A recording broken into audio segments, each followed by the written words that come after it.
ഞാൻ സുമുഖ ചെയ്താറിൻ്റെ first video ആണ് start. എൻ്റെ ആദ്യത്തെ പ്രോഡക്റ്റ് എന്ന് പറയുന്നത് വൈറ്റ് ആൻഡ് ബ്ലാക്ക് കോമ്പിനേഷൻ ആട്ടോ. ഭയങ്കര വൈറ്റ് അല്ല, കുറച്ചൊരു ഓഫ് വൈറ്റ് കളർ. അപ്പോൾ ഇതൊരു സെമി മൊഡാൽ ടൈപ്പ് ഫാബ്രിക് ആട്ടോ. നല്ല സോഫ്റ്റ് ആയിട്ട് കിടക്കും. ഇതിൻ്റെ ഫ്രണ്ട് പോർഷനിൽ ഫുള്ള് ആ ഒരു ത്രെഡ് വർക്കും കളർ കോമ്പിനേഷൻ ഭയങ്കര നല്ല. അപ്പോൾ ഇതാണ് ദുപ്പട്ട വരുന്നത്. സെമി സിൽക്കിൻ്റെ ഫാബ്രിക് സെൽഫ് വീവിങ് കൊടുത്തിട്ടുള്ള മോഡലാണ്. ബോട്ടം വരുന്നത് കോട്ടൺ തന്നെയാണ് കേട്ടോ. നമ്മുടെ തിക്കായിട്ടുള്ള സാൻഡൂൺ പോലത്തെ കോട്ടൺ ഫാബ്രിക്കാണ്.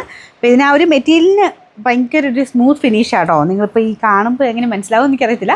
എന്തായാലും ആ ഒരു സെമി മൊഡാല് പോലത്തെ ആ ഒരു ഫീലാണ് മെറ്റീരിയലിന് വരുന്നത്. നമ്പർ AJ 531, റേറ്റ് 1260 ആണ്. 1260.